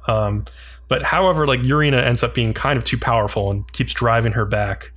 And Lily tells Haruto that if Yurina's purity like is destroyed, Eve will have no use for her. And so Haruto thinks, I think I know of a way to solve this then. He has Lily like teleport him in like a yellow ball of blinding light, and he basically switches places with the idol who is up in the air. So like he ends up like replacing her, and like Yurina is going to like hit her, and like he jumps down and like in midair hugs Yurina and like holds her tight, and then he kisses her to take away her purity. And he says, I've despoiled your white lily, which is kind of funny. My gosh. Yurina's eyes come back into focus. They were kind of glazed over before, and she's clearly no longer under the control of Eve, and she's unclear about what's happening. Katsumi, when they get back to the ground, is super pissed at Haruto for kissing his sister, which is funny. That's Big Brother for you. Yeah, it's typical Big Brother. Yurina kind of blushes and pushes Haruto away, but Katsumi like starts cartoonishly like stomping on Haruto like on the ground. And Misaki, that idol witch, took a picture of Haruto kissing Yurina, and Katsumi freaks out because he's like, I can't let that get out, and she throws it away, and he like runs after it so it doesn't get leaked to the paparazzi or something. So Misaki tells Yurina, hey, we should sing together and defeat this evil witch who's beyond that fortress. And when they say that, a giant, like 5-headed, huge red serpent snake thing emerges from the fortress. And the two idols like fly up into the air holding hands, and they sing together. And when they do, the 5 snakes attack, but their voices like have like a strong like sound barrier, and then they use their whip and like their artillery powers and laser beams, literally Yuri laser beams. They come out of like Yuri flowers, so it's like lesbian power. I felt like the music's like mix volume in this scene was a little too low. I feel like if the music was turned up a little bit higher, this would have been even more epic. Like I feel a show that gets that right is like Kill la Kill, where like, you know, the main theme of Kill la Kill is always like blasting over the action scenes. I felt this scene could have used a little bit of that. Kill la Kill is just like insane about that. It is. It's like they ridiculous. Take it the extra. They crank it to 11, so to say. But I love that. Like I would have loved I love this it too. But Up. Every show can't do that. I guess not. So anyway, they kill the snake, and once it's dead, a door appears with a crescent moon on it. And Haruto recognizes it as the door that Lily always uses whenever she enters the dream world to see him. And he says this to her, and she kind of looks down and away from him like he has caught her in something, some kind of lie. Anyway, Yurina and Misaki leave the dream world together, and Yurina wakes up in bed back in the laboratory. And of course, like the older witch is there and says like, hey, how you doing? Floating ghost Kaio says, I'm going to let everyone see Haruto now. And so she like psychically beams the image of him laying in the hospital bed to all of the witches' minds. For some reason, all of them are surprised that he's in a coma, which I figured they would understand would be the case, but they're all a little bit taken aback. I wasn't surprised. Yeah, I was like, no, I was of course. expecting it. Yeah, but they're a little bit like, oh no, what happened to Haruto? And it's like, no, he's got the same thing you all do, kind of. So Lily tells Haruto that Eve is awake and that the outside in the cathedral, the Thorncross Char Aznavour dude's chalice just explodes in a geyser of water. And that's like the sign that Eve has awoken. So he's like overjoyed. And then the evil looking like fake Haruto doctor guy in the hospital says, he just sneakily says, it's the beginning of the end. And then Haruto, Lily, and Katsumi proceed through the door towards Eve. And that's where the episode ends. Seriously, what is up with this doctor guy? I don't know. I really don't know. And I hope the last episode I don't give two shits about the Thorncross dude. Yeah. I don't either. Yeah, he doesn't make doctor, sense. What's his deal? I feel like he's related to Haruto somehow. But it's hard to tell how. I have some theories, but we'll see with the last older episode. Bro. He's what? Older bro. No, that's not my theory. My theory kind of plays in with the last episode, which I have already seen. But after this episode, I had some thoughts. Like, I thought after this episode, it was very clear that Lily is at least related to Eve, if not Eve herself, or part of Eve's personality. Oh, I know what you... Oh, I can't say it because I think I guessed it right.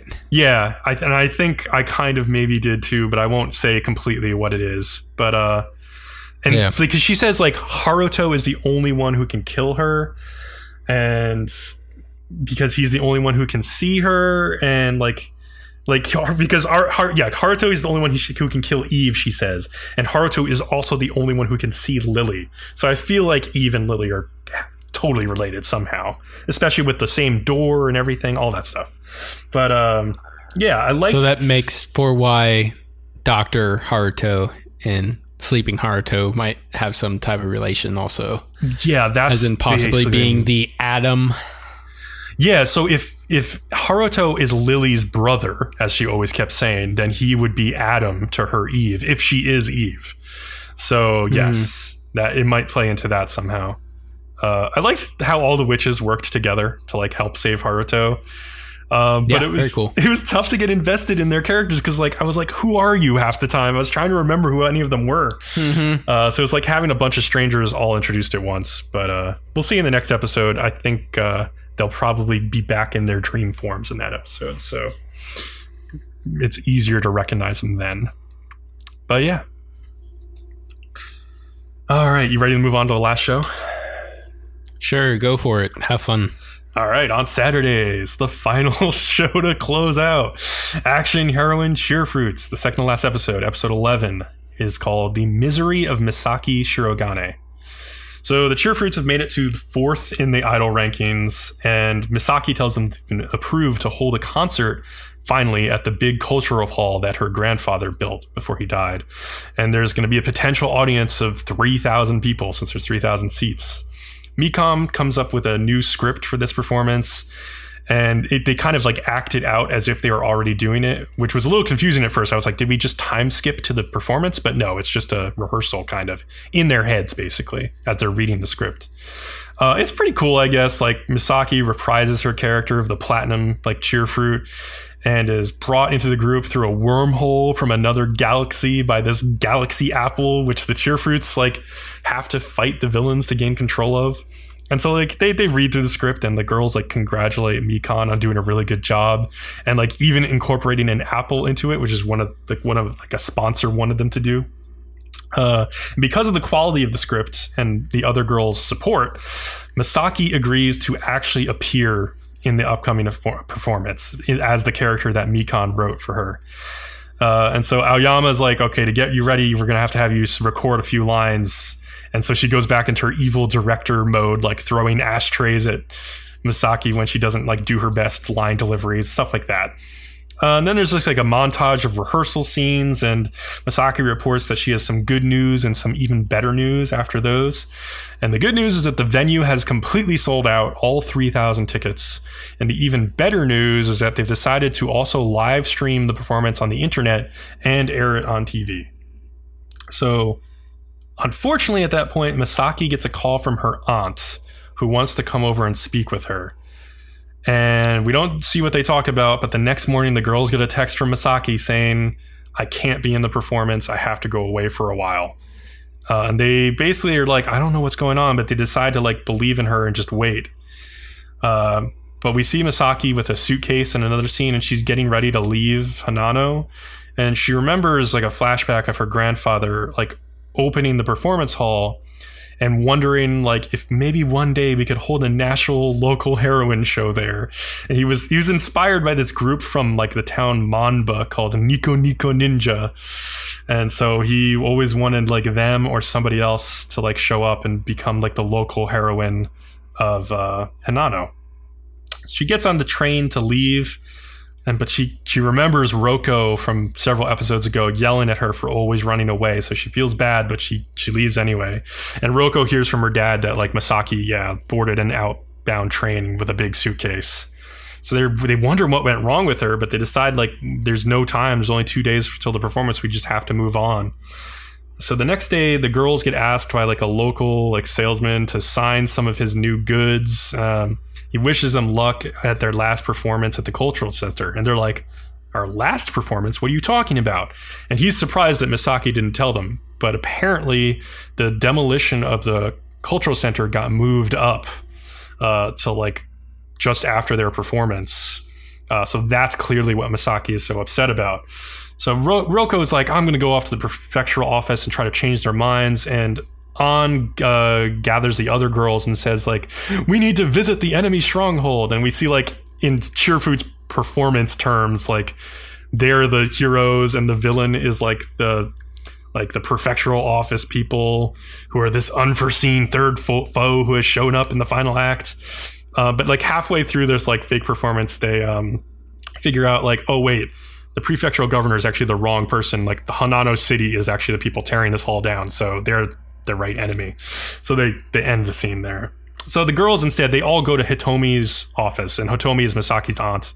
And they ask like, where is Misaki? And Hitomi seems regretful. Like she explains that the demolition got moved up because the city had like this extra budget left over when they weren't able to vote to pass to relocate their trash burning site. So they're like, we have all this extra money. We might as well start the demolition this quarter so we don't waste the money. And apparently the decision was made on August 9th. And that's a very unfortunate day because it's Misaki's birthday. And it's been a bad omen for her in the past. Like on one of her birthdays, like 5 years earlier, her grandfather had collapsed with a heart attack. And he didn't die that day, but like she found him collapsed on the floor and he died soon after that. So, and ever after, like an unfortunate series of events in Misaki's life have all started to add up for her. And she's built up this belief, like she has earlier in the series, that like she's a curse on everyone around her. And it made sense to me that she would relapse again into depression over this. Like once I saw this episode, since like this day has become such like a harbinger of bad things for her, and bad things keep happening on this day, and she has to feel that she's holding everybody back. And this setback like probably invalidates like all of her hard work that she's done in her mind. So Hitomi tells the girls to stop feeling sorry for themselves though, and just put on a great performance. And like that refocuses them, and they all like get re-encouraged, and they tell Hitomi that they were all only able to become good friends like this because of Misaki. And she's like, I believe you. I believe that she would bring you together. And so after the credits, the girls are all about to go into rehearsal on the day of the performance, and Misaki still hasn't returned their calls, and that's where it leaves off on a little cliffhanger of like, will Misaki come back for the final performance, basically. That's the end. Leo, do you have any thoughts about that episode? You almost put me to sleep. Yeah, it's a pretty boring setup. I think I've seen the final episode, which we'll get into in the next podcast. I think that's quite a bit better, but this one's a little bit boring. I think I remember you saying that like you were upset that Misaki like relapsed again into thinking that she's the one holding the whole group back. Yeah, isn't this the third instance of it happening? It's at least the second, if not the third. Yeah, I think it's the third. Yeah. So she keeps repeating that. Yeah, you specifically said when it happened like the second time, you're like, I thought we solved this problem. Yeah, so this is like so when I saw it happen for a third time, I was just like, oh my God, why do we keep going back to this? We're just reusing the same old material. I agree. Yeah, they could have done something different, but it's what it is. It is what it is. It's like the thing that they had in their back pocket the whole time. So the show's a little too simplistic, in my opinion, at this point. But it's still cute and fun, and I think especially the next episode is a good example of that. So we'll get into that next week. But if that's it, I think we're going to close this out. So thanks for listening. Tune in next week because we will have our finale season episode. We'll cover the finales of the show, like the last 5 or so shows that haven't finished yet, and then we'll give our scores and reviews for all of the shows that we watched together, and then a couple more shows that we watched on the side. Probably we'll talk about those as well at the end of the episode. I'm going to try to finish Hajimite no Gao. So. Godspeed. I'm not going to finish that. I think it's better than some of the stuff we have. So that's a low bar, I guess. I don't know. Remember to follow, and subscribe to us on YouTube to get updates on new podcasts and videos. And also follow us on Twitter at Nerdom and Other for updates as well. Till then, see you next week. Later.